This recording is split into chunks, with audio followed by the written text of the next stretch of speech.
Why hello, I didn't see you there. Welcome to my home. Now that you're here, we might as well get acquainted. My name is Todd Summar. I write fiction and essays, and I've interviewed numerous authors about their approach to writing. I've also been a professional editor for many years. Since you've somehow found your way into my parlor, why don't you stay a while and we can talk about writing?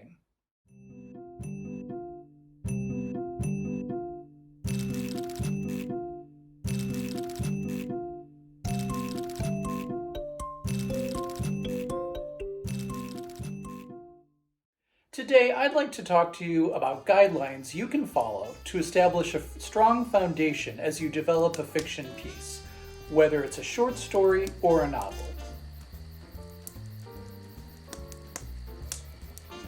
Whether you're watching this during the pandemic or another trying time, please remember not to stress too much about productivity. Writing is more than just putting words on a page. It's thinking, researching, absorbing the world, and even resting your mind. All of those make up the process. Keep moving forward as much as you can and get pages written as you're able to, but remember that quality is much more important than quantity. Give your project the breathing room it deserves. Now that we've settled that, let's move on to one of my favorite settings, a haunted forest. Come on! What I'd like to talk to you about today for a little while is basically getting the strongest product you can upon the first draft writing. The tips that I'll talk about also will help you in your revision process, or if you've already written a rough draft of a piece, hopefully these guidelines can help you in your revision process. So either way, these are some good tips to think of as you move forward. One note about this tutorial is that some of the examples I'll use while I'm talking about different elements of writing are films or books that most people will have heard of, just so that you can understand the reference better, or sort of it can resonate with you, even if you haven't read a particular book. But keep in mind that these tips can apply to all different types of literature. One thing you might consider as you begin writing, if you're a beginner or if you continue your writing, if you've been doing it a while, is to step back a little bit at a high level and think, why are you writing? What motivates you specifically? That's important to think about as you move forward into your first draft or your revisions, because it'll help you identify the key themes and the important focus of the work that you're doing. Being aware of that helps you as you're writing your project. Some famous quotes about why writers write. Joan Didion, for instance, says that she writes what she wants and what she fears. Anne Rice said, writers write about what obsesses them. So that's a good question for you. What obsesses you?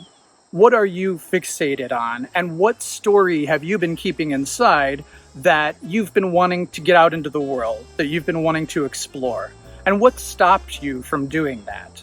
These are important questions to ask as you're exploring what to write about, and then as you start writing about it.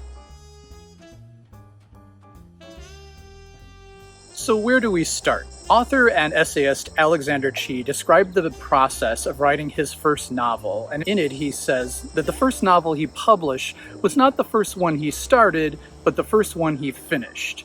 And the reason that he was able to finish was because in that novel he was asking a question. So all successful fiction explores a question, and then the story that unfolds from that question is the process of answering the question. So again, ask yourself, what keeps you up at night? What themes do you find yourself returning to in your work? And are you exploring those in your work in progress? You need to pay attention to that as you write and mine that for your writing. Often the question that's initially asked is, what if? And then the cause and effect unfolds from that question and from exploring that question. There are countless examples of what if questions that we can draw from in fiction. For example, what if a little boy could see dead people when no one else could? The Sixth Sense. What if there were a secret school for witches and wizards? Harry Potter. What if an orphan found out he was actually descended from wizards? Again, Harry Potter. What if scientists could create dinosaurs from prehistoric DNA? Jurassic Park. You get the idea. What happens then as we pursue the answers to the question? What cause leads to what effect leads to what actions taken by the characters, and how do these elements build? So, a story cannot just be a collection of scenes that might be interesting on their own, but don't connect to each other in any meaningful way. Rather, a story should be built from cause and effect, springing from the initial question. These causes and effect then ladder up and escalate to the central conflict, so that every scene in your work, whether it's a novel, a short story, a screenplay, whatever, performs a function in service to the main story. So in other words, every scene has to matter, no matter what kind of story you're telling. This leads us to you and your project. Now let's take a break so that you can explore a writing exercise to help you get these questions moving. Again, think about what is the question you're answering in your work in progress. Take a moment to think about your work in progress and answer these following questions. Number 1, what question are you asking as the central core of the story? Next, how does the unfolding of the answer serve the conflict? And then, what roadblocks in your writing have you encountered while seeking the answers that will become your story?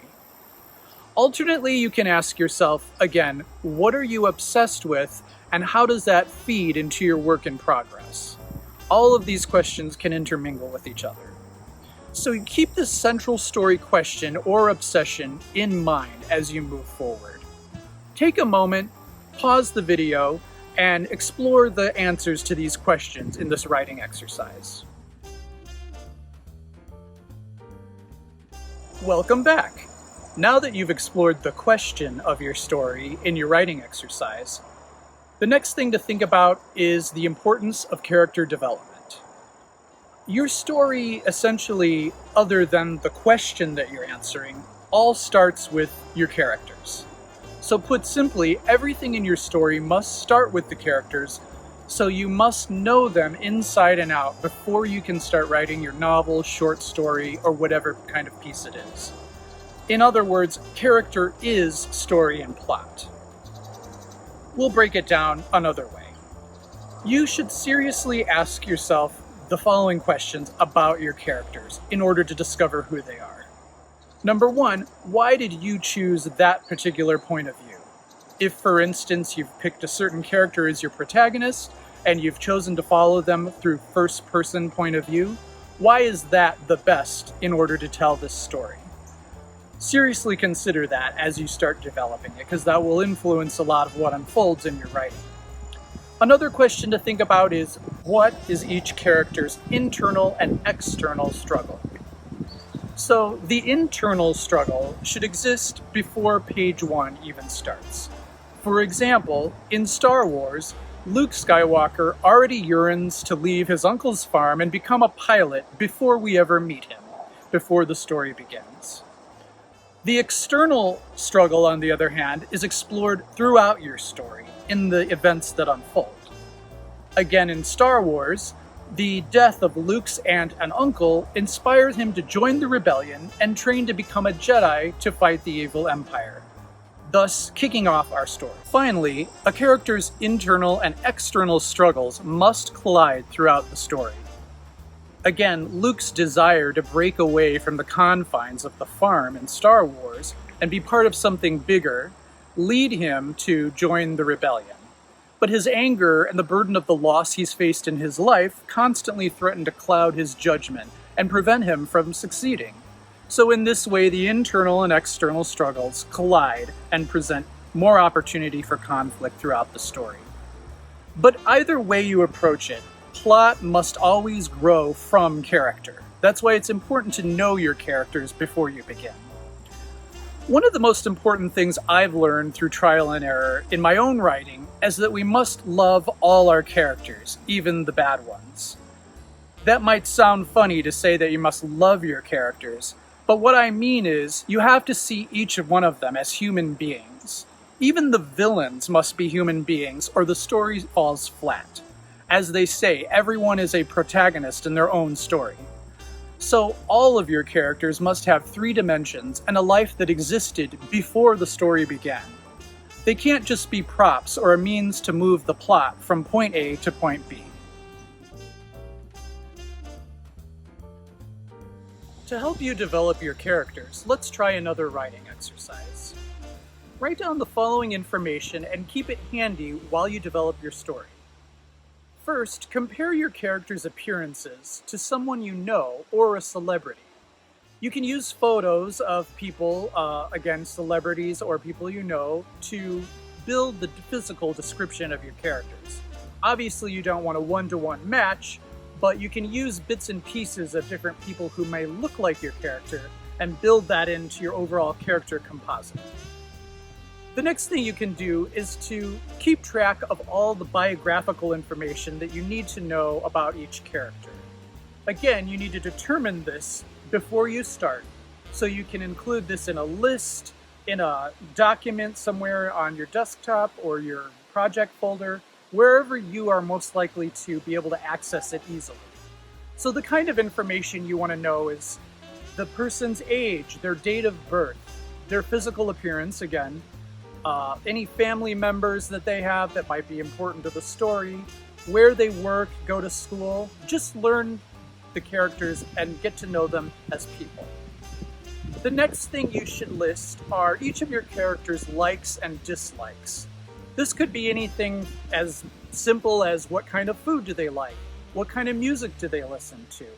What do they read? Or are they a person who doesn't read? These kinds of simple facts are important. Though small, they help build an overall 3-dimensional character.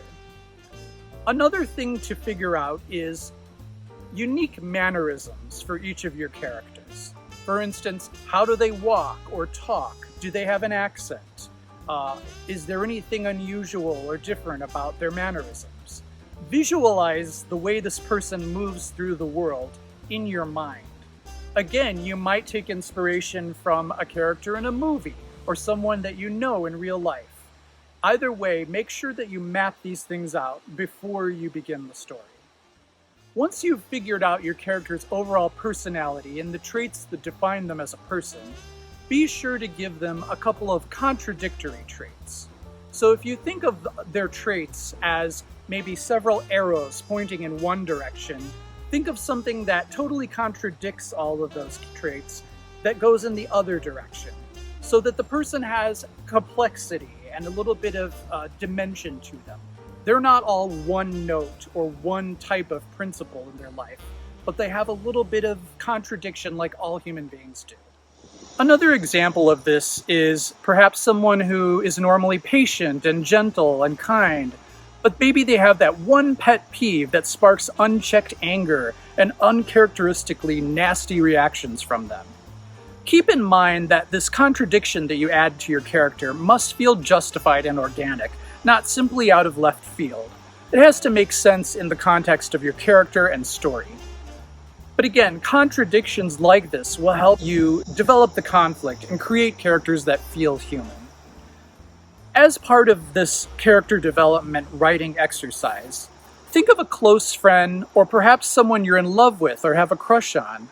Write down everything you remember about them from the first time you met them or the very first interactions you had with them.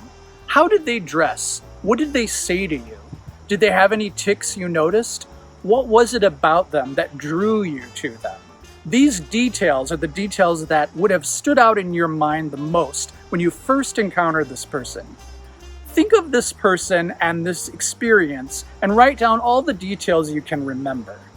And then use details like that to develop your characters. What are the most noticeable things about your characters?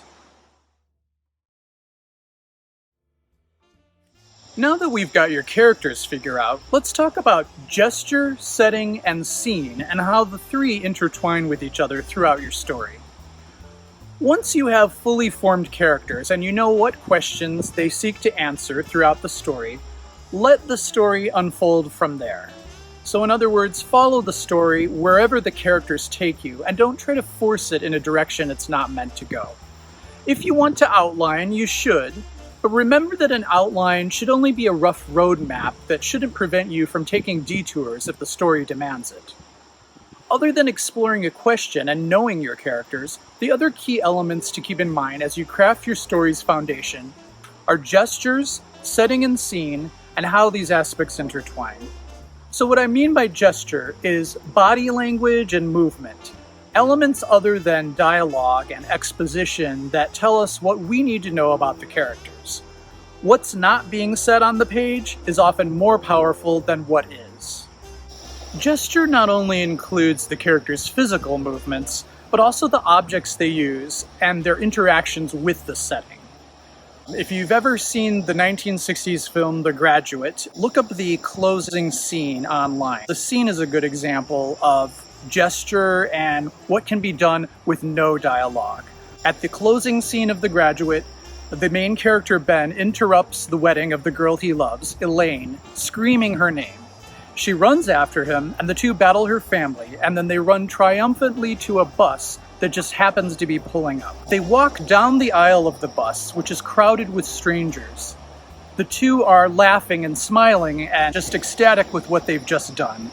The strangers packing the bus are all older people, and we've learned throughout the film the attitude that, Ben and the main characters have toward older people is that they're out of touch, soulless, loveless. They don't understand the youth. And so this whole bus is packed with these older people, these soulless people, and they stare at the two lovers as if they're crazy. Ben and Elaine go to the very back of the bus and sit down together.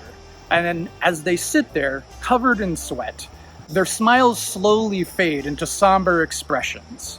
Whether they're terrified of their future or suddenly realizing what they did, their body language and expressions speak much more about their characters and the journey that they've gone through over the course of the film than if they were to just turn to each other and say, "Now what?"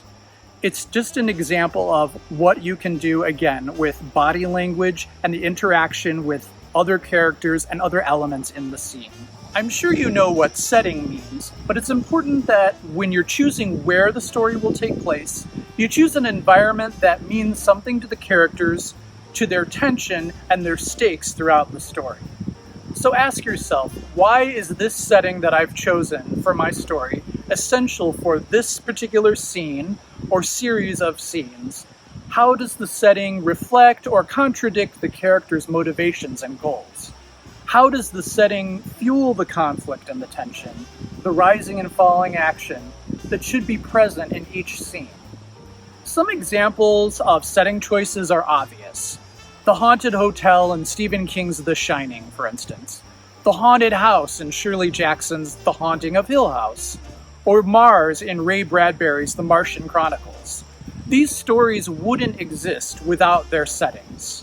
However, each of these authors make use of the setting in a deeper psychological way that ratchets up the tension for each character. Each setting then serves as more than just a plot function. It needles the character and picks at their various psychological weak spots to maximum effect. In a book like The Hunger Games, for instance, the settings of the post-apocalyptic districts that make up the country Panem, which was formerly the United States, represent distinct class divides, from the barren and desolate homes of the poorest characters to the lavish and luxurious capital where all the richest characters reside. So setting, then, is used to show the class disparity and the conflict at the heart of the trilogy of books. When you craft your scenes, be sure that you're incorporating gesture, objects, body language, and the positioning of each character, as if you're staging a scene in a film or play. Even if you're writing a novel or short story, be sure the reader then can clearly see the setup and action, and that each of those elements, especially the setting, has meaning and performs an essential role. So far, this might be a lot to keep in mind, but let's try another writing exercise to help you get some practice. In this writing exercise, take 2 characters from your work in progress. Write a scene. It can be very brief, but it should be a scene that, to you, might represent the pivotal stakes or tension of the story, both the internal and external. That's pretty broad, but think of it as, a scene that may not be included in your final work or your final draft. Essentially, it's just an exercise for you to explore these two characters and have them interacting in the setting. Think of it more as research to help strengthen your actual manuscript. Again, this scene can be brief, and it doesn't have to be filled with action. Dig more into each character. Think about, as you write the scene, to what extent, if any, does the conflict come from their internal conflict, or is the tension between the two characters external? And how do these two elements butt up against each other? More importantly, consider how does this scene tie into, answer, or further complicate the question you're exploring in your work. So you have, in the previous exercises, the question that you've set up that you'll be exploring, then you examine character, and now you're going to take two of these characters and put them into this setting that makes the most out of this tension or conflict.